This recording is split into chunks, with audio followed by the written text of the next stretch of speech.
wingsofstrength.net. All right, we just got finished kind of breaking down this unexpected developments surrounding perennial runner-up, the second-place finisher, at least at each of the past three Mr. Olympias, Kai Greene. Sean, we can go round and round on this one, but it's a story that the more you think about it, the crazier it sounds. And when you've gotten the chance to know Kai over the years, as we have, as many of the fans have as well, you know how focused and obsessed he is with the idea of taking down Phil Heath. And given the fact that he's now 40 years old, it's fair to say that there's not very many opportunities left for him to do that, and to think that he's going to turn his back on what could be his last realistic shot at taking down Phil. It's just impossible to get my arms around that idea. Well, let me tell you, I don't think it's so much as Phil or Kai wanting to beat Phil. Kai is a very cerebral person whose dream is to be Mr. Olympia. And I think anybody that's ever gotten a sniff of that title knows what it takes, what you have to commit and sacrifice to get there. And if what Chad said is true, and that Kai did take his foot off the metal, he's done. There's really no coming back from that. And it would be a sad ending to a storied fairy tale for Kai, because, listen, Jake Cutler was 6 times first Mr. Olympia runner-up. It had to have been very frustrating. But before he was done, he walked away with 4 titles in Mr. Olympia and 3 Arnold Classic victories. The logic, I just can't imagine anything short of an injury or health reasons for Kai not to be on that stage when that's what you do. That's what you've given up your life to become. And the logic is, they're not treating me well, I'm not going to get a fair shake, or Phil's their boy. I never gave in to the idea that I wasn't going to be Mr. Olympia until I was done physically and psychologically, and that dream for me was gone. With the arrival of Ronnie Coleman, a lot of dreams were gone for a lot of bodybuilders, but Kai is nipping at the heel.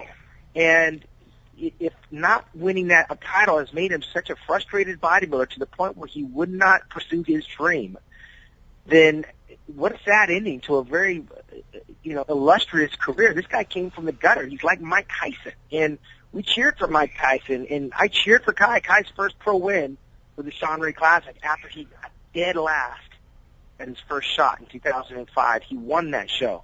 And so I'm emotionally attached to that because I want good things for Kai. And if Kai got second again, he's in very good company. He joined Kevin Levrone as a 4-time Olympia runner-up. And Kevin's in the Hall of Fame, and Kai is destined for the Hall of Fame. But at the end of the day, this is what you lift the weights for that rematch. I never gave in to the fact that Dorian Yates was Mr. Olympia leading up to that show. I didn't buy it until I heard his name announced.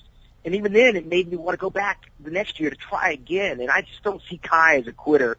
And right now, this is a Sonny Liston sitting on his stool, throwing in the towel, while he looks at Muhammad Ali across the ring, dancing, raising his hands over his head. This is a Roberto Duran quitting on Sugar Ray Leonard. There's just no logic that Kai could come up with, anything short of an injury or sickness, that I would buy for him sitting out this contest, even if it was about money, because Kai never competed for the money, and he's got plenty of it.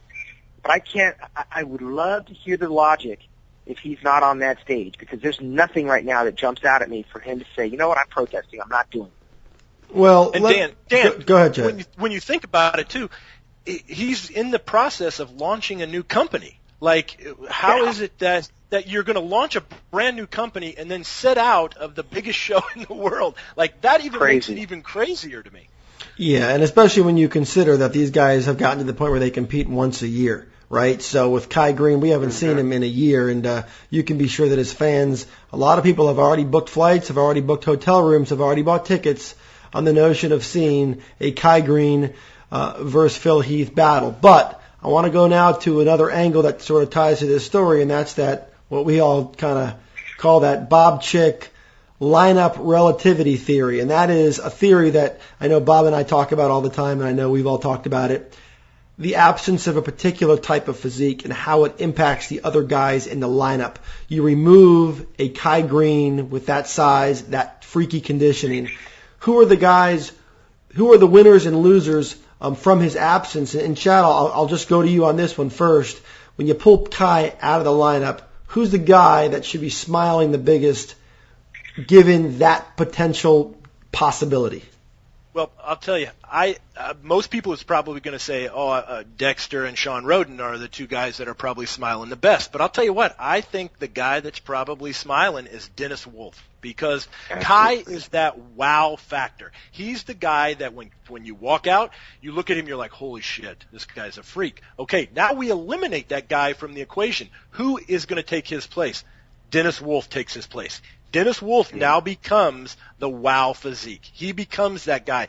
And let's get real. When he stands there in that front stance, when he opens up, he looks like Mr. Olympia. And so I think the guy that's going to benefit the most, if he's spot on, is Dennis Wolf. How do you see Absolutely, it? Chad. I'm with Chad on that. I'm with Chad on that because you go back a year, and I arguably had Dennis Wolf ahead of Kai Greene, who wound up second place, and a lot of people did. I did. Dennis Wolf is right. Dennis Wolf is right where he needs to be, and if he's been doing the business of bodybuilding, he's not even thinking about Kai Greene. He's thinking about Phil Heath, and when they stand next to each other, Phil has to deal with that height and that weight advantage that Dennis Wolf brings that Kai Greene does not have, and Dennis Wolf has the X-frame. That back lat spread, that rear double bicep with those cannonball deltoids, he's going to stand right there with Phil. And that will make you have to choose between a Wolf and a Phil, whereas, I think Roden and Dexter don't have the wow factor. By themselves, like I used to be, were more impressive. But you stand next to a bigger, taller bodybuilder that outweighs you, can get lost in the mix. Chad, do we still have you? Yeah. Okay, I want to just go to you real quickly on Phil Heath, because we've gone this far into the show, and Phil Heath comes in as the 4-time defending champion, and we haven't mentioned him yet. And I want to do something that we really haven't done in a while, because a lot of people, they hear us talk about, Phil Heath was the clear winner a year ago. Few debated that outcome. Certainly none of us did. So for the benefit of our audience, I want to kind of go back to the start here. Explain the merits of Phil's physique from a technical standpoint so that folks can understand why he is so hard to beat. Well, here's the thing. When you look at Phil, he's one of those physiques that basically jumps out at you because of the muscle and the depth of it. Look, he's not wide. He doesn't have the prettiest core area. His muscle insertions, the depth of him, and how everything ties together is exactly what makes Phil so unbelievable. He's just one of those guys that in every shot, from top to bottom, every muscle basically ties together, but then every muscle belly is so short and so round that the depth of it is just unmatched. And I think that's where he becomes so dominant. Now, what ends up happening, though, is if he's a little bit off, because of that, the muscle being so round, he will start to blur those lines a little bit. And that's where things start to get a little iffy with his physique. But when he's spot on, the depth of the muscle, the shots in every pose, just from top to bottom, just how everything wraps and ties together, in my opinion, is what makes him so dangerous. Yeah, I think you nailed that, Chad. It's a 3 or 4 dimensional physique, unlike anybody else brings to the stage. And Sean, I'd love to just kind of get your take, because the question becomes, as you've watched the progression of Phil's physique, is there a trend? Is there something that's happening with his physique that concerns you? Or is this just a guy, if he does his work, he's going to show up and there's just nobody that can deliver what he has? Heavier.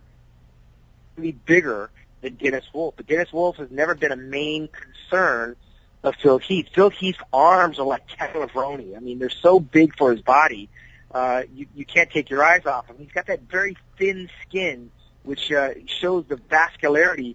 And when he opens up his muscles and he hits them, you see the things happening just underneath the skin that you don't see on some of the other bodybuilders. Now, once you get past the sweeps on Dennis Wolf's quads and the shoulder width and the tiny waist on Dennis Wolf, you start seeing the differences in the muscle maturity that Phil Heath has.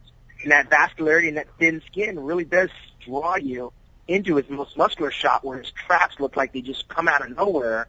And his pecs are kind of shallow, and that's a genetic thing. but his arms and his deltoids and his back double bicep, they all make up for it. Not to mention, he is the most confident guy, even more so than Dexter Jackson on that stage, because he's got 4 Mr. Olympia titles, because he knows everyone's coming after him. He walks with a swagger and a confidence that none of the other bodybuilders have, and he almost stands there center stage like, this is my house. Whatever you want, you have to take. And that will draw your eye to him more than it will some of the other guys that are just kind of happy to be there and hoping to make the top 3. Chad, as much as Phil was a favorite 5 days ago when we thought Kai Greene was doing the contest, it's fair to say that if there was an odds board in Las Vegas on this year's Mr. Olympia, that Phil's standing or his position as a favorite probably just exponentially increased, correct? Absolutely. There's no doubt about that. Well, I mean, the simple fact is that Kai has been the only guy that's been right there. And when you look at Kai's physique, he's probably the only guy that has enough of everything. Combination of muscularity and the ability to maybe take his conditioning to a place where nobody else can go. And when you look at the possibility of where maybe Kai's physique could go, you could see him dethroning Phil. That being said, without him in there, then all of a sudden everything kind of just goes up in the air. And I mean, you think that it's almost a safe bet to say that it's going to be tricky for anybody to push him. And it's funny because, go ahead. Well, real quick, I mean, we know what Phil Heath's going to look like, but now we start going down the line, and we can start seeing the flaws or the shortcomings of the challengers. I mean, for all intents and purposes, Sean Roden's flex wheeler light. He's got a beautiful body, but he doesn't have the arms of a Phil Heath. He doesn't have the fullness or the muscle maturity, especially from the rear. Sean Roden's close, but you start to see him fade a little bit just because the muscle maturity is not there. And he's not a young bodybuilder. He's older than Phil, but he doesn't have the thin, grainy skin and vascularity that Phil brings. And Dexter Jackson, I'm not sure 10 pounds is going to help him, but it certainly won't hurt him because he doesn't have to be the blade. He doesn't have to be shredded. A lot of these guys, including Big Ramy, have gotten away with just being big, round, and full. And while that might make a healthier Dexter Jackson, I don't think it's going to make him any more of a threat to Phil Heath, who's going to come in as hard as Dexter normally comes in. I don't think Dexter's going to be 10 pounds heavier and just as sharp as he was at his peak. So now we're dealing with a 45-year-old Dexter who's bigger, rounder, and fuller. That might carry him a couple of notches up. He might solidify him to be a valid third place, maybe even a potential second place finisher. I don't think he's going to beat Phil Heath. And Big Ramy, he doesn't have the detail yet. We haven't seen it. He hasn't shown that he can get ripped and shredded. So we have to wait on him. Other guys, when you start going down that list, they've already taken themselves out. Cedric McMillan, a long way from being ripped. You got some other guys in there as well. Big Rolly Winkler's just gotten way too heavy for his own use. If he comes in 10 pounds lighter, that might work to his advantage. But there's no name in there that jumps out that says, I'm coming after Phil Heath. Well, Dennis Wolf won the Arnold Classic last year, and of all the contenders, Dennis is the one who, just like Phil, is still in his competitive prime at 36 years old. You mentioned Sean Roden. Sean Roden, a lot of people don't know this because you kind of view Sean as younger than he is because, interestingly enough, Sean only turned pro 5 years ago, but he's already 40 years old. And that's the thing about Sean Roden that kind of throws people off a little bit.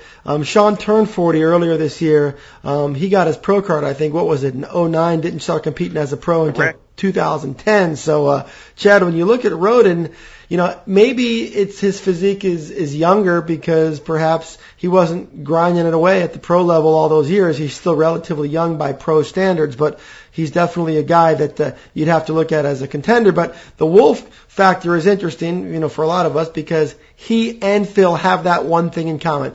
Dexter's well past 40. Sean Roden's 40. But in the case of Dennis Wolf, 36 years old, that's a time when special things start to happen for special bodybuilders.